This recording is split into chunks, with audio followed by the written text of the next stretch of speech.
katanya bisa bikin jadi bodoh gitu atau kecil, dibilang jangan banyak micin, ntar gak pinter loh. Ntar sekolahnya nilai jelek. Iya. Aku pernah denger juga kalau makan micin bisa kanker, bisa botak.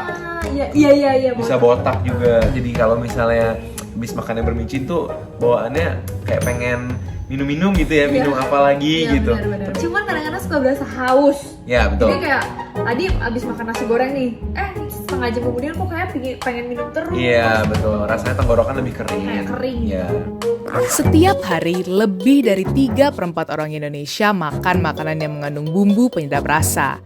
Dan salah satu penyedap paling favorit dan kontroversial itu adalah micin. Just Google it. It's a killer that's worse than alcohol, worse than nicotine, worse than drugs. It's called monosodium glutamate.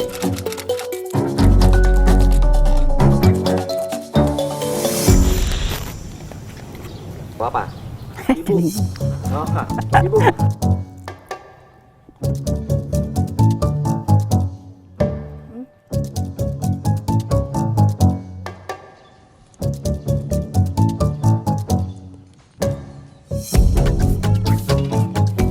Pertama saya tadi makan terlalu rasanya tuh terlalu menyengat banget ya. Kasih tahu makanan mana yang mengandung MSG?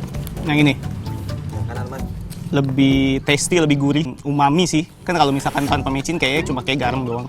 Micin atau monosodium glutamat memberikan rasa umami atau gurih pada makanan. Pada 1907, Kikunai Ikeda, ahli kimia Jepang, berhasil mengekstraksi zat itu dari rumput laut kering. Setelah dipatenkan Ikeda pada 1908, monosodium glutamat atau MSG kemudian diproduksi dan diedarkan secara massal lewat produk bernama Ajinomoto pada tahun berikutnya. MSG populer di Jepang, Cina, Taiwan, dan gak lama kemudian juga menyebar ke Hong Kong, Singapura, dan Amerika Serikat, mengikuti kemana diaspora Cina pergi. Di tahun 1950-an, restoran Cina yang identik dengan pemakaian MSG berkembang di Amerika Serikat. MSG pun sudah banyak dipakai di makanan ringan sampai makanan bayi di negeri Paman Sam saat itu. Welcome back. Visit almost any city in the United States and you will find Chinese restaurants. Dan di masa inilah kontroversi itu muncul.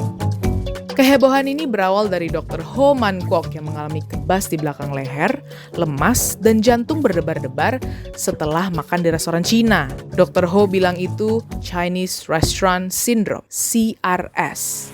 CRS menjadi momok mengerikan di Amerika Serikat. Fenomena CRS berefek pada perusahaan makanan di Amerika memberikan label bagi makanan yang ditambah MSG sebagai racun. Restoran-restoran Cina yang menjadi kambing hitam CRS berbondong-bondong mulai memasang tanda No MSG. Bahkan, MSG juga dihapus dari daftar makanan bayi. Akibatnya, satu generasi Amerika kala itu menilai MSG sebagai bahan kotor dan berbahaya. Keyakinan ini pun menyebar kemana-mana dan bertahan hingga sekarang. Kalau mengkonsumsi micin itu katanya bisa bikin bodoh, bisa bikin otak lemot, terus bisa bikin sakit, kanker segala macam. Micin itu bikin batuk katanya. Nggak heran kalau ada istilah generasi micin. Kurang lebih artinya generasi yang malas atau bodoh karena kebanyakan micin. Ini nggak lepas dari Dr. John Olney di Amerika Serikat yang banyak melakukan penelitian dengan cara memasukkan MSG ke hewan uji coba lewat suntikan. Penelitian Olney bilang MSG menimbulkan kerusakan otak, obesitas, sampai gangguan perilaku. Tapi siapa juga yang mengonsumsi MSG dengan cara disuntik? Dan penelitian Olney ini juga dibantah karena kadar MSG yang ia gunakan terlampau banyak. Tikus diinjek kepalanya, bayi tikus diinjek dengan dosis MSG dalam jumlah banyak. Yang kalau dikonversi ke manusia itu sama dengan mungkin berapa ratus gram. Manusia nggak akan mungkin makan sebanyak itu. Karena dia diregulasi sebagai food additive, penambah, ya. Karena dia fungsinya sebagai penambah atau food additive, penambah rasa, maka dalam dikeluarkan regulasi. Ternyata dia bersifat sebagai self-limiting, maka kalau digunakan sesuai maksud penggunaannya, tidak ada aturan penggunaan. Jadi silakan pakai secukupnya. Berdasarkan penelusuran sejarawan kuliner Ian Mosby, banyak riset tentang MSG didorong ketakutan terhadap zat tersebut. Ketika ditinjau ulang, riset-riset tersebut justru mengandung banyak kelemahan.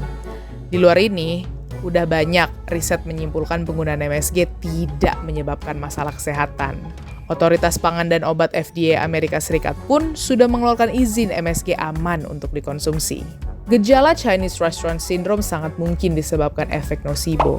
Kalau kamu yakin sesuatu membuatmu buruk, maka keburukan itu benar-benar terjadi.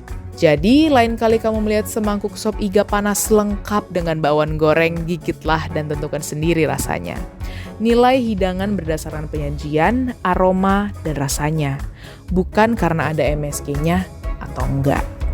Seperti halnya penggunaan garam, misalnya gula, asam jawa, kalau berlebihan tentu akan mempengaruhi cita rasa makanan. Jadi apapun yang kita masukkan ke dalam makanan kita, itu harus sesuai dengan takaran supaya rasanya pas.